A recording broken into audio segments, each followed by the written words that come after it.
Tales of Noctus, Mimic Town, by Oxran Satori.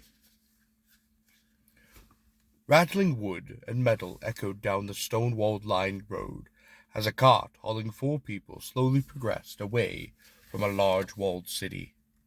Upon the cart sat 3 men of various ages and heights, each dressed in the same uniform, leather armor. Upon the leather breastplate of each the emblem of a chalice, surrounded by 5 stars. In the driver's seat of the cart sat a withered-looking old man, skin taut and darkened by days spent in the sun. Gazing back at the 3 for a moment, he spoke. "We'll be in Farthington by sundown," before turning his sunken brown eyes back towards the road ahead of him. Each of the 3 armor-clad men looked towards each other, giving a sigh nearly in unison. "Well, what was this whole thing about again?" the tallest one asked, uncorking a water skin from his side and taking several swigs. "High Commander Eldrin has ordered us to investigate the strange case of the disappearances in Farthington. It is believed the witchcraft and maybe a monster is involved," the youngest-looking one said, reading off of a piece of paper before folding it and sliding it back into a satchel. "Are they still calling them disappearances? I thought everyone was found," the last man said, pushing his leather hood down, his red hair displayed vibrantly against the gray of the cart's cover. "Well, that's why the commander believes it's the work of witches. No monster would just keep someone around for any length of time, and then just let them go, with nary a scratch nor a bruise upon them," the young one said, readjusting himself in the cart, his blond hair poking out from under the metal and leather helm. Giving a loud sigh, the largest one shrugged. "I have a feeling this whole thing is going to end up being that. A couple of local lads just wandered off to avoid farming duties, then wandered back when they ran out of booze and food," he said, giving a chuckle. "Well, according to the local reports from the sheriff, the sex, age, well, even the race has been completely random. Farmington has several dwarves, elf, and goblin families living in it. The weirder part is that when they are found again, the victims all talk about a town in a forest not far from Farthington, but all maps suggest nothing but hundreds of acres of field in the described direction." "Could we be dealing with a hallucination, like some kind of mind magic?" the redhead asked, raising an eyebrow. "I didn't bring any amulets with me. Oh, I should have thought of that." "Ah, you worry too much," the larger man said, patting the large hatchet at his side, the hilt covered with elaborate runes. "I doubt we'll encounter anything that can handle me." Giving audible groans, the blonde and redhead both rolled their eyes, and all 3 men continuing to chat as the cart headed further away from the large city behind them. With a loud creaking and a sudden shake, this told the men in the car that they had finally arrived at Farthington, each of them carefully dismounting with leather knapsacks strapped to their backs, the blonde satchel sitting about his side. "Right, let's meet the mayor first and head to the inn. We can begin our investigation in the morning. No sense running into the dark plains at night." Walking a short distance down a series of cobblestone streets, the men passed several small storefronts before reaching a multi-story building of spruce timber and deep gray stone. A set of guards were positioned at the main entrance of the building. Approaching them was a momentary back and forth before they were then gestured inside. Standing in the middle of the first-floor lobby area of the building, an older man in finery stood beside a weathered-looking middle-aged man in scaled armor. As the group of 3 men approached them, the one in finery gave a warm smile. "Ah, you 3 must be from the church. I am Lord Barnsworth, and this is Sheriff Garn." The tall man in leather armor put his fist to his chest and bowed, the other 2 doing similar motions. "My name is Kingsley. Blond boy is Rass, and redhead who keeps eye in the corners is Smith. We're here on behalf of the High Lord Commander of the Church of Benjamin, at your behest." "Ah, splendid. I won't keep you long. I'm sure the Lord Commander has already briefed you in the situation. The sheriff here will bring you up to speed on the more recent events." Barnsworth started walking off towards the stairs, leading to the upper floors. Giving a loud sigh, the sheriff then stepped forward. Right. So as you may already be aware, we have been told by the victims there is a second town to the north of Farthington. Now, all of our maps, and I'm assuming even your own, show there is no forest, nor town to the north, he said, gesturing to the three men. Giving a headshake to the negative, the sheriff then nodded.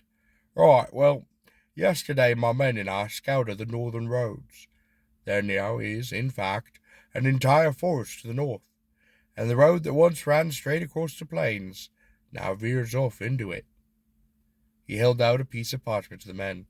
Oh, we scouted as far as I deemed safe. We found no sign of a village inside of this new forest, but the road is maintained several yards into.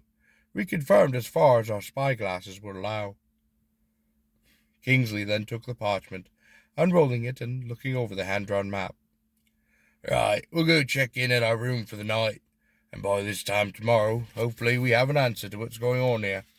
Thank you for this. It will be very helpful. Leaving the building, the three took a short walk to one of the few inns in town. Checking in, all three breathed a beat of relief once they were in the room. Oh, I don't know about you two, but I'm going to bed. I want to be awake and ready for when we head to this newly sprouted forest. Smith spoke, shrugging off most of his leather armor before falling into one of the three beds. Ras gave a small huff. Well, I guess I'll do some reading before bed. What about you, Kingsley? Off to find a tavern? He asked, nudging the tall man in the side with his elbow gently. Kingsley gave Ras a wide grin, showing a few silver teeth. Nah, not tonight. I'm going to be up reading this map over, and then roll over. First, I'm going to rig the door. Surprised Smith didn't do that before falling asleep, he said as he walked to the door.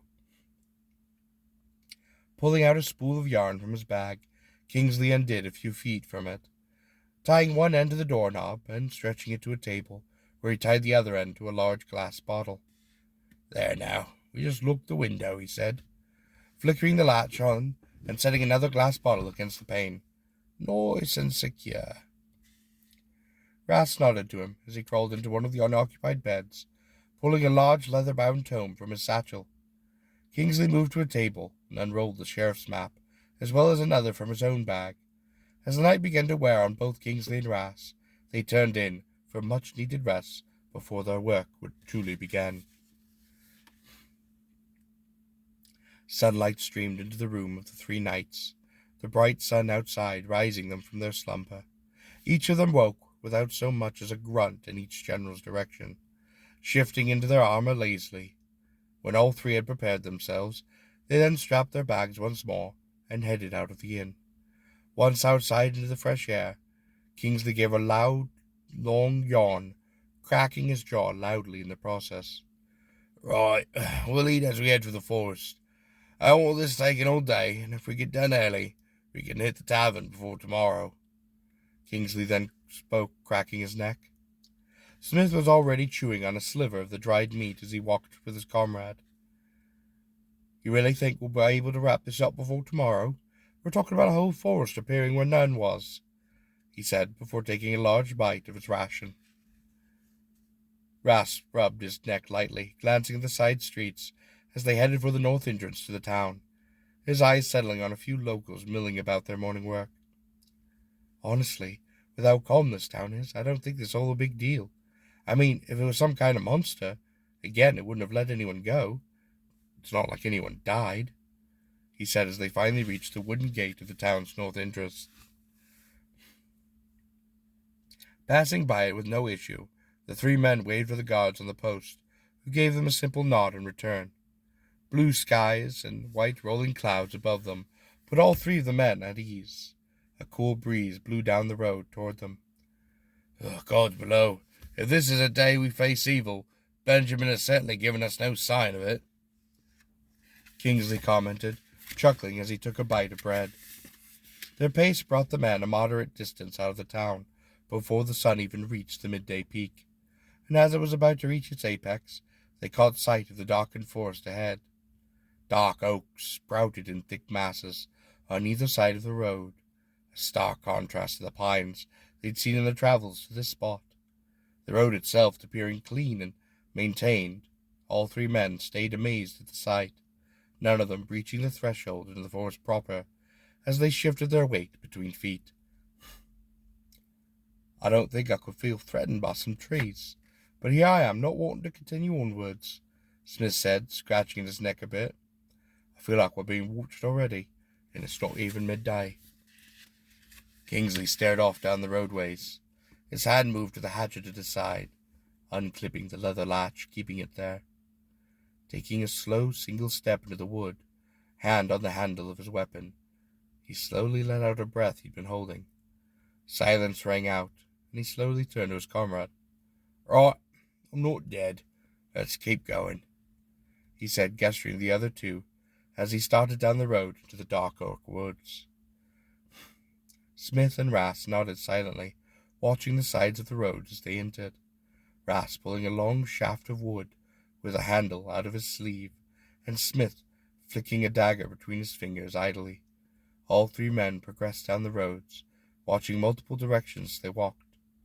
The woods on either side stretched well past their vision. The masses of trees obscured the sight of any end of the forest on both sides. If not for the lack of branches stretching over the road, it would have been hard to tell if night had fallen yet or not. Kingsley, you notice it yet? Smith asked quietly. What's that? Kingsley asked, his hand still firmly on the hilt of the ruined hatchet at his side. There's no sound, Smith said in a hushed tone. Not a single bay of a deer, not a single song of a bird. By Benjamin, I swear there aren't even worms wiggling below us. I'd hear them otherwise in this silence. If not for my own steps, I think I'd left beer plugs in. Kingsley looked at Smith before glancing at Ras. Yeah, I noticed that. Wasn't trying to point it out, but it's giving me the willies something fierce. They spoke as they continued to trudge down the road. The three men kept walking. Suddenly a noise made all three jump nearly out of their skin. The soft sound of people talking in the distance. Each man blinked a few times before Kingsley let out a sigh. Ooh, gods below, that spooked me. Might be a traveller, or maybe even this fabled town we heard about, he said, chuckling as he slowly loosened the grip on his hatchet. After making a slight curve in the road, the three men were greeted with a sight that shocked them. The road did indeed keep going straight, but it ran through a massive clearing, in the center of which was a perfectly normal-looking village. Men, women, of various races and age, walked about the place, tending crops and caring for livestock. A few were even loading up carts that headed out into the road they were passing, with a wave and a smile. All three of the men looked around in disbelief and shock before glancing at each other. Right, let's find out where we are, Kingsley said as they started into town. Down the road they had been on was another road that ran through it. This divided the town into 4 sections. To the right, a series of stalls and storefronts, as well as a few inns, and the left appeared to be the homes and farmland. Taking the right turn, Kingsley strolled up to a stall manned by a young man selling apples. Hello, kind sir. Welcome to Misro. Care to buy an apple? The season's almost up for the year. I'm trying to get the last of the crops sold, he said, grinning at Kingsley. Kingsley grinned back at the man and picked out 3 apples gingerly, before setting the money for them down. Certainly they seem like fine produce. You say Misro? Never heard of the town. My friends are now travelling down the road and didn't see no signs, he said, taking a bite of one of the apples. The young man laughed a bit, counting the coin. Well, Misro's been here for a good year, sir, but you're right that we haven't had any signage.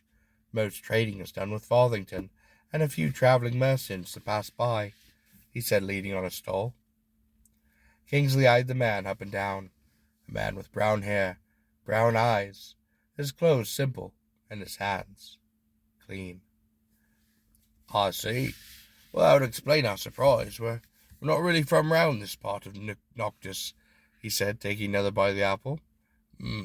That is a fine apple. Say, where's the mayor office? My friends and I are from the Church of Benjamin. We love to pay our respect to them." Having been staring at the man for the entire conversation, Kingsley noticed a twitch. A very faint one, but one that was there nonetheless. "Oh, yes, the mayor. She's just down the only road in town. It's a large stone building, and you can't miss it," he said, pointing down the road they had turned into towards a large stone structure. Kingsley turned to look in the direction, and as he turned to thank the young man, his gaze found nothing but an empty stall and the homestead behind it. Glancing about, he frowned before taking another bite of the apple, then heading back to his comrades. Rass and Smith were both talking to someone, who gave them a wave before walking away as Kingsley approached. "Here, got you two a snack," he said, handing them each an apple. "Find out anything?" Rast asked quietly, as he took a bite of the apple. Kingsley motioned for them to follow as they headed for the large stone structure.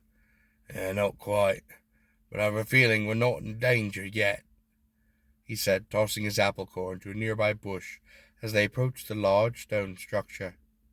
Standing several stories tall, the building was an imposing grey figure among all the dark oak trees and wooden stores.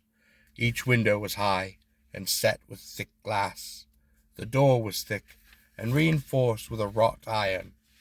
No guard stood at the entrance, so Kingsley merely pulled the door open with considerable force. Inside they found a lobby, several people at desks. Many were writing upon parchment with charcoal, while some were reading. As the three men entered, a woman from behind a counter on the side of the entrance approached them. "Gentlemen, may I help you?" she asked. Kingsley glanced about the room before setting his sight on the woman. Smiling in his most polite way, he doffed his helmet. "Yes, we're 3 soldiers of the Church of Benjamin. We come to pay our respects to the mayor of this town. My name is Kingsley," he said, giving a half bow with his left arm across his stomach. The woman raised an eyebrow before side-glancing to the others working at desks, most of whom had glanced over at the men, before then returning to their work.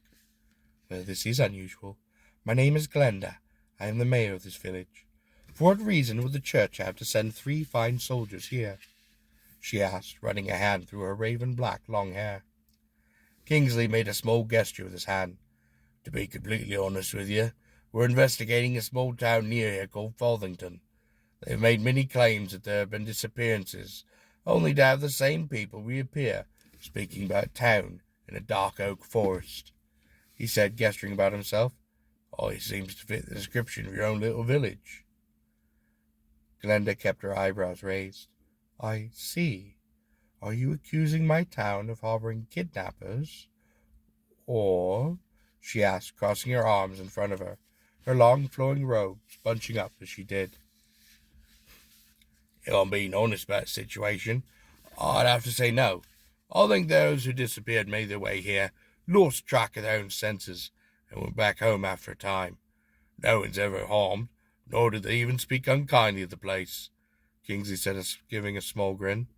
"To be fair, with how good some of that prologue we sampled was, I can understand why they lose sense of time. This here be a real slice of heaven if I ever did see one manifest." Glenda's eyes went a little wide, as her arched brow then drooped. A smile crossed her fair-skinned face as she gave a light, musical chuckle. "Flatter me all you want, Sir Kingsley. You still came here with a purpose. Well, why don't you gentlemen take a night at the inn, on my own coin? Then you can have ample time to ask around the town about the people that went missing, only to be found. I'm sure you'll be able to find the answers you need for your... You said church?" Kingsley nodded. "Aye, Church of Benjamin. We'll take you up with that offer then, if you don't mind us asking around. We do promise to be respectful," he said, bowing again. Smith and Rast followed suit. Glenda slowly nodded and walked back to her counter. Sliding behind it, she scribbled something down on a piece of parchment before walking back and handing it to Kingsley. "Head to the Oak Branch Inn. It's the second one down the road on the left. They'll set you up for a room for the night," she said, folding her hands in front of herself. Kingsley gave a nod, taking the piece of parchment. "That's very kind of you. I promise the boys and I'll make sure to Loosen our travelling purses on the way out this time tomorrow, he said with a wink. Glenda gave a scoff, but smiled as the three men left the building. Starting down the road again, Kingsley looked at the parchment. It merely had Glenda's signature and instructions for a free room. This seems strange, he said quietly towards Smith, who gave a small curt nod. Let's not talk until we're back in the room, Ras suggested, as they headed for the building marked by signage as Oak Branch Inn. Handing the note to the elderly woman behind the counter of the inn's lobby, the three men were given a key and directed down a long hallway. Making their way to the room, all three were rather surprised upon entering it. Sitting before them was a well-furnished room, a table, with chairs in the center, a basket of fresh fruits sitting upon the middle, and each bed covered in a thick-looking blanket and pillows. A sink sat in one corner of the room, with a wash basin. Shutting the door behind them, Smith clicked the lock on before letting out a low and soft whistle. Well, at least when they come to slit our throats in the night, we'll be comfortable, he said, moving to one of the beds and running his hand along it. Ras scoffed lightly. I'm not fully behind the idea that something sinister is going on around here. They seem like perfectly reasonable people, he said, turning the faucet on. Clear, cold water running out the tap. I thought the only places with running water were in Ark Motel. How does a village this small have it? Kingsley moved to the table and reached over to an apple in the basket. Lifting it up, he gripped it with both hands. Then, giving a soft twist, the apple split into two equal halves, and he examined the inside. Fruit hasn't been tampered with, he said, sniffing the apple halves before taking a bite. Smith pulled his hood down and wiped his head and neck with a handkerchief. Or we may be overthinking this whole thing. Perhaps the situation is as simple as a bunch of locals getting lost, ending up here, and not wanting to leave it, but eventually had to. Kingsley gestured for them to gather around the table. Each sat down. Each of the men then leaned forward. You say that, but have you noticed there's not a single guard in this town? He asked softly. Ras nodded. There isn't any magic in here either. I've been looking around with the third sight. I haven't seen a single person here with more than an average amount of mana in them. If there was a mage protecting them, they'd all be glowing, he said, folding his arms on the table. Smith nodded. I can't help but feeling like we're being watched closely. Each person we pass since coming into this village has looked at us like the exact same reaction. Happiness, he said, spinning the dagger between his fingers. Not a single look of question, scorn, anger, sadness. Nothing but happiness. But not the usual visitors come to town happiness. More like we're the fattest pigs in the farm, being paraded in front of everyone before some large banquet is held. Kingsley raised an eyebrow at him. And I guess the apples make more sense then, he said in a serious tone, before bursting into laughter, which Ras joined in with a light chortle. At least we know if someone's kidnapping people here, they let them go after a time. Ras leaned back in the chair a bit, balancing it upon the back legs. You know the strange thing that struck out to me? No felled trees, he said, chuckling. Maybe we ran into the world's best druids by accident, and have mistaken them for evil beings. Smith sighed and rolled his eyes. Well, we should head back into town, talk to some people about the ones who were missing, see if anything was in for information, he said in a serious tone. Unless you two want to continue sitting here pretending to make light of my concerns, while your faces betray how right you think I am, he said before standing up from the table and heading out to the door. Kingsley and Ras gave a sigh as each slowly got up, throwing their bags onto their beds, before following Smith out, locking the door softly behind them. Each of the three men would split up at the entrance, heading to a different part of the village to talk to the locals. As the hours went by, the sun began to hang low in the sky, each man returning to the room. The last to arrive back at the room was Kingsley, a half-eaten apple in his hands, as he clicked the lock on. Aye, you find anything out? Smith asked, sitting at the table and mixing the contents of a steaming mug with a spoon. Nah, Nothing about the missing people. I did find the love of my life, though. These apples, he said, chucking between bites as he finished off the one in his hand. What about you? Ras had a kettle, balancing in his palm, steam slowly beginning to rise from the neck before he poured the contents into a mug before him. Well, I did find out they sell a wide variety of herbs here. A lovely older lady talked to me for about an hour or two about them. I honestly tried to get away, but she just kept talking until I finally bought some tea leaves, he said, stirring the steamy mug in front of him. Smith shook his head slightly. I couldn't find anything. I peeked in through the few of the homes without being seen, and this town is hiding a secret from us, or each very well kept, he said, sipping the tea slowly. This isn't half bad. We should pick some up before leaving. Kingsley rubbed his neck slowly, pulling the majority of his armor off and setting it down beside the bed. Right. I'm going to be honest with you, lads. I think we've seen enough. Talked to enough people and make our report, he said, reaching out and taking another apple from the basket. I think we should just take the night off, rest, then head back in the morning. Smith and Ras nodded at the decision, both of them sipping their mugs of tea.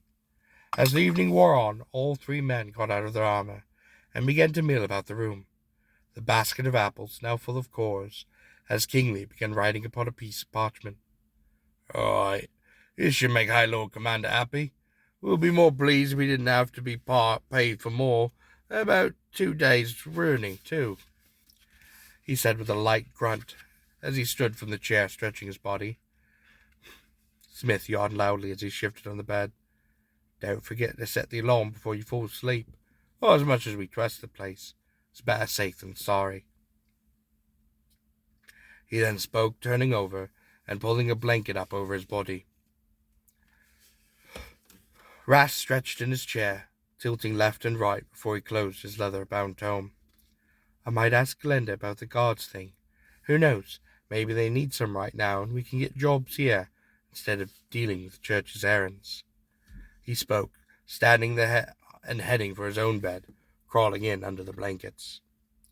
Kingsley carefully set the bottle alarm as he added the other in, and then chuckled. Now, Ross, we're knights of the church.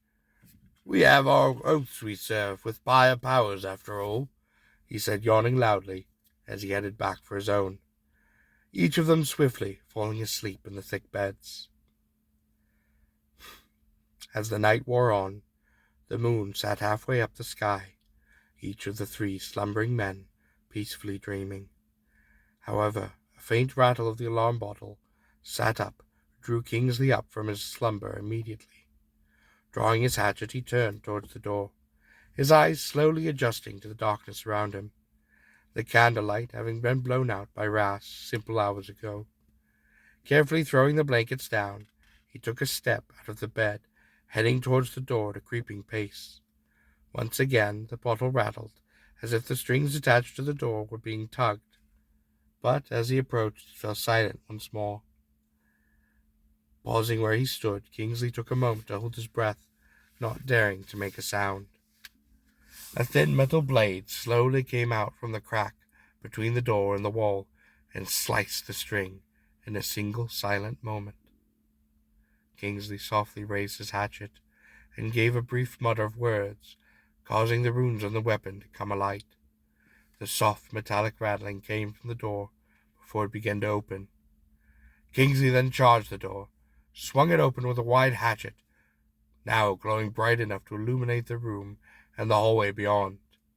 But an empty hallway greeted Kingsley. Not a single soul in sight, nor a blade to be seen. Confused, he carefully leaned out the doorway, checking both ways into the hallway. To his surprise, the hallway to his left continued as normal, but to his right there was now a winding wooden passage, leading downwards and pierced by a set of stairs. Moving back into the room, Kingsley shut the door, relocked it. Moving to his comrades, he shook the both of them. Hey, lads, wake up. We gotta get out of here. Something ain't right. Neither Ras nor Smith moved an inch. Moving his hand to their mouths, he could feel the hot breath coming from both of them. Oh, the herbs you bought, he said, groaning as he moved back to his bed. Pulling his armor on, he pulled an oil lantern out of his bag before setting its wick ablaze. Then, hatchet in one hand, lantern in the other, Kingsley reopened the door and stepped out into the hallway. Turning to look back at his comrades and giving a deep sigh, he closed the door firmly and locked it. Then he broke the key off in the mechanism.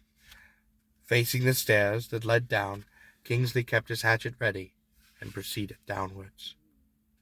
Moving at a careful pace, he soon came to the end of the wooden stairs. Before him sat a heavy metal door.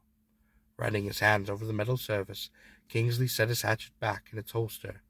As he turned the doorknob and pushed the door open, beyond the threshold of the metal door sat an expansive cave. Faintly glowing moss hung from the walls, and leading downward at a gently sloping angle. Shining his lantern down the way, Kingsley pulled his hatchet back out, and again began his descent further into the bowels of the village. After several minutes of walking down the gentle sloping path, Kingsley found himself standing before a massive cavern, in the center of which sat dozens of wooden metal-bound chests, surrounding a pedestal. Upon the pedestal sat one of the most unique-looking chests Kingsley had ever seen. Deep blue metallic shine, with silver binding and runes that seemed etched in the black metal. Approaching the center of the room, Kingsley shone his lantern around the stone cavern, the light reflecting off of a series of metallic restraints built into the walls. Each of the restraints had chains that ran down to the skeletal remains of what he had assumed were the last occupants. Moving to his attention back to the ornate chest in the center of the room, Kingsley clenched the hatchet tighter. Before he could reach it, a voice echoed out of the cave from behind him. "You're up rather late, aren't you, Mr. Knight?" Swiftly turning around, Kingsley was met by Glenda, standing there in the same robes she had been wearing earlier. Her blue eyes were shining as his lantern light passed over her body. "Don't you be playing coy with me, lass. I want to know what's going on here," he said, keeping his light upon her. Glenda raised an eyebrow and tilted her head gently to one side. "Oh, whatever do you mean, Sir Knight? You're the one poking around the basement of our lovely inn," she said, taking a step towards Kingsley. Kingsley raised his axe, the runes beginning to shine brighter. "Not another step, lass. I don't want to have to hurt you, but I'm not afraid of putting my hatchet through that pretty face of yours. Start talking. What's this cave?" he asked, his voice echoing around the room softly. Glenda sighed and folded her hands in front of herself, her robe sleeves bunching up in front of her. "Well, I guess it doesn't matter. You're not in a cave. You're not in a village. All the answers you seek are inside that beautiful chest behind you." Kingsley stared at her. Slowly he stole a glance backward at the chest. "Well, how about you come over here and open it for me?" he said, gesturing to her with the hatchet. Glenda gave a wide smile of delight as she carefully and slowly approached Kingsley. Walking around the other chest, she slowly made her way to the podium. Keeping his hatchet up at the ready, the whole time Kingsley watched as she ran her hand along the podium of stone in the middle of the room. Slowly it began to sink down back into the ground, leaving the ornate chest surrounded by the others at ground level. Moving her slender body around the chest, Glenda carefully unlatched the black shiny metal latch, then looked at Kingsley. "Well, come closer, silly. You'll never see what's inside from there." Kingsley approached softly until he was only a few yards away. "Open it. Quit stalling. This whole town is crazy, and I am to figure out why," he said, gesturing at her with the hatchet. Smiling even wider, Glenda reached down and fully pulled the lid of the chest open, the hinges not even making a sound as she hefted it skyward. Kingsley peered inside the chest, his gaze leaving Glenda for a moment. The contents of the box made him raise an eyebrow, for within the confines of the beautiful chest was a wet-looking interior of flesh and teeth. Before he had time to react, a large tongue slammed out of the base of the chest and struck Kingsley square in the chest, knocking him several feet back to a skidding halt. Gritting his teeth, Kingsley raised his hatchet, lunging forward at the living chest, screaming out an incoherent cry. His strike landed upon the lid of the chest the creature had shut itself. The shock of the metal hatchet striking the metal lid rattled Kingsley's entire arm. Swinging the back open, the creature struck out again at Kingsley with its long tongue. The lid opened long enough for Kingsley to slam his oil lantern into the interior of the chest. Shattering inside the chest, the oil caught fire, spreading swiftly until the entire interior base of the chest was engulfed in flame. Loud screeching emitted from the chest, as two gangly hands appeared out of the sides, patting rapidly at the fire, only to catch themselves. The tongue swirling around wildly in the air, flinging burning oil to and fro. Several of the other wooden chests caught fire in the process. Suddenly dozens of arms sprang from the sides, patting out their own fires and rubbing dirt on them, as some even sprouted legs and moved away from the center podium, where the metal chest screamed louder, the fire raging still. Watching on with a cold look of contempt, Glenda merely stood to the side, sidestepping each spot of fire that was flung her way. Soon the fire began to dim down, until nothing but a smoldering chest creature sat in the center of the room. Racing towards Glinda, Kingsley leapt forward, aiming his hatchet for her neck. Then dozens of long leather tongues slammed into Kingsley all at once, sending him sailing through the air into the stone-carved wall. Smacking himself into the wall, Kingsley fell to the ground with a tumble. Using the momentum, he rolled across the floor, leaping back up to slam his hatchet into a wooden chest, causing another scream. Several tongues whipped around to slam into him, only to fall to the ground below, withering about, as Kingsley made short work of them with his hatchet. Working his way through a wave of chest creatures, one by one, Kingsley slammed his hatchet into the chest lids, till the final one met its end, with Kingsley's boot slamming through it. Panting and shaking slightly, Kingsley raised his hatchet. Muttering something under his heavy breaths, the blue light began to fill the cavern, revealing the carnage. Dozens of dead chest creatures stood around Kingsley, bloodied and battered. His own body had several growing welts from the lashings. His armor was battered and torn in several places. He turned and faced Glenda, who hadn't moved from her spot, standing perfectly still, her expression one of stony disappointment. "I killed your pet creatures.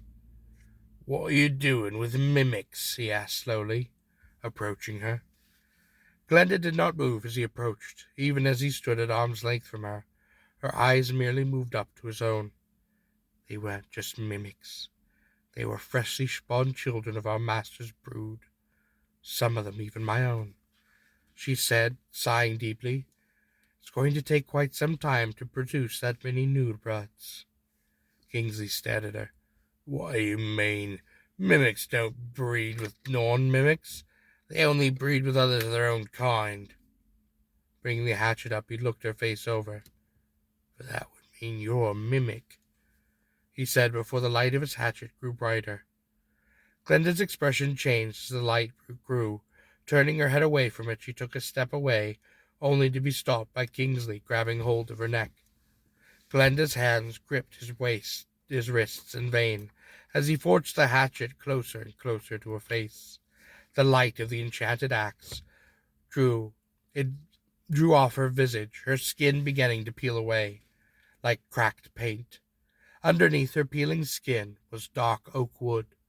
Pulling his hatchet back, Kingsley stared in near disbelief. "This whole town, everyone we met," he spoke, dropping her from his grasp. Slowly sitting up, Glenda looked up at him, her smile returning. "Oh, not just the people," she said as Kingsley took several steps back, his stomach turning, his head swimming. "The water, the food, even the forest that surrounds, even this cave that you're in." She spoke with a deep laugh that seemed to echo directly in his head. Coughing loudly, Kingsley moved his hand to his mouth, only to find blood. Looking towards Glenda, who was watching him with the amused look of a cat with a cornered mouse. Kingsley fell forward, one hand catching him as he began to retch. Blood poured from his mouth, as well as bits of the apple, which slowly began to move around and sprout arms. Mimics can imitate far more than chests. Many adventurers learn to carry amulets for spotting them. Sometimes they don't even realize they've taken one of their friends, slipped on their clothes, and rejoined them completely. Your comrades will be quite useful in that regard, sending them back to whatever town it was from, informing your high commander about a town that requires a whole army to save, and all of those soldiers will become food for the great old one. Glenda spoke as Kingsley's arm began to wobble. Slowly turning his head up to face her, Kingsley spit in her direction, stating, "I go to join my God. Your town shall burn in his holy fire, and I shall take you with me," he said before turning to his hatchet and spitting a fair amount of blood upon it. Suddenly the axe began to glow a deep red before Kingsley muttered, "Sanctus exterminatus." As the last word was uttered, a loud chime sounded, before the entire cavern was engulfed in a purifying white light, burning away all that it touched. Each of the dead mimics instantly turned to ash, not even the metal one lasting more than a few seconds. Glenda turned to flee, but the light caught her, and within a flash her body was an ash on the floor. Kingsley soon followed, his whole body engulfed in the holy fire. Soon the cavern fell silent, and nothing but charred corpses and ashes remained. The only recognizable item, a hatchet head, sitting among a large pile of black ash. Within a stone-walled room sat a rugged-looking man. His leather armor had several metal plates, layers etched with runes. Deep-set blue eyes stared forward at the piece of parchment in his hand, a report signed by Kingsley. Across from him sat another soldier. This one, he was told, was named Smith. Deep circles sat under Smith's eyes as he watched the man behind the desk. Carefully his eyes glanced towards the guard standing at attention on either side of the door he'd been brought through. "Tell me again how you escaped," the older man asked, his blue eyes focusing on Smith, his tone deep and throaty. "I knew something was wrong the minute we entered a town with no guard. It meant either they were killing people actively, or something was killing travelers actively. With there being no signs of animals, I assumed it was a creature," Smith said, his voice strained, as he rubbed the same large bruise along his neck. "I refused to eat any of the food, but played along like I had, even mouthed some tea. The others indulged in everything." Staring at him, the older man raised an eyebrow. "I see. And when they moved to strike down your comrades, you escaped with your own life?" he asked, setting the parchment down on the table and looking at Smith. Smith gave a ragged sigh. "Well, if I hadn't escaped, you wouldn't have known about the witches, and you wouldn't have known that such a large threat sits in wait. While I regret not being able to save me comrades, they both would have wanted me to get this information back to you," he spoke. Giving a small nod, the old man lifted the parchment back up. "Did you read Kingsley's report?" he asked, glancing between the parchment and Smith. "I wasn't even awake when he wrote it. He said he was going to write up that there was no threat, a true sign of how well they had tricked him," Smith said, coughing a bit, his breath coming out in a wheeze. "I didn't think it was right to read the captain's letter, Lord Eldrin." Eldrin gave a small smile. "At least you were smart enough to learn my name," he said before pressing a hidden button underneath his desk. Wrought iron cuffs slid across Smith's wrists, legs, and chest, binding him to his chair. Under the chair, a set of planks shifted, and a pentagram appeared below, glowing bright. Smith's mouth emitted a loud shriek before it was silenced with a wadded-up cotton handkerchief. Both guards stepped over, drawing silvery blades with runes running down the center, each standing within striking range of Smith. That report was a warning from Kingsley, one that states I shouldn't trust anyone who hands it to me outside of him, Eldrin said before he stood up and moved around his desk. It also says to beware false faces. Clever little phrases I taught him for dealing with shapeshifters. Raising a gauntleted hand toward Smith's face, a deep blue light began to emit from his palm. As the light touched Smith's face, it began to crack and peel away. Screeching louder into the gag, Smith's face fell to the ground, revealing a wooden mask underneath. Moving the hand downwards, Eldrin gripped Smith's clothes, tearing them from his chest. The light from the gauntlet peeling more of the flesh away, revealing a bulging single eye among the wooden body. Eldrin grinned and slowly drew a small silver dagger from his belt. Mimics, he uttered, before he slammed the blade straight into the eye of the creature, forging a much louder and longer scream from its wooden mouth. Soon, the struggling false smith stopped moving altogether, laying limp in the chair restraints as Eldrin wrapped his dagger clean. Carefully removing the body from the chair, one guard held a burlap sack open as the other worked the body into it. Make sure that's sent to the blessed incinerator. We don't need dark spirits haunting the halls, Eldred said before stepping out of the stone-walled room. Moving down a stone hallway, Eldrin entered a large banquet, half full of men in similar armor, each wearing a tabard with a chalice and 5 stars around it. Eldrin walked up to a podium at the end of the room, banging his gauntleted hand upon it to gather everyone's attention at once. Brothers and sisters, it is with regret that I bring you the news that 3 of our own have fallen, Eldrin said, his voice booming across the hall. Captain Kingsley and his men have fallen to a very dangerous foe. An elder mimic has made its home in the northern plains past Farthington. The beast thinks us stupid as to attempt to mimic one of our own, not knowing it has sealed it and its kind's fate by delivering unto me Kingsley's own warning. With this I declare that in the name of our Lord St. Benjamin Hellfire, we shall exterminate this threat and bring justice to our fallen comrades. Eldrin slammed his fist again against the pauldron with the final word. A deafening cry returned to him from the crowd as all began to chant in unison, Perfidum esse purgatorum, perfidum esse purgatorum, perfidum esse purgatorum. Eldrin raised his gauntlet, and the room fell to silence once again. Gather your troops. The full might of our chapter will be brought against this evil. We shall purge it from our lands, as we have done to countless other evils before, he said, slamming his gauntlet down upon the table. Everyone in the hall raised up from their seats and began to file out of the room, shouts echoing down the stone passageways.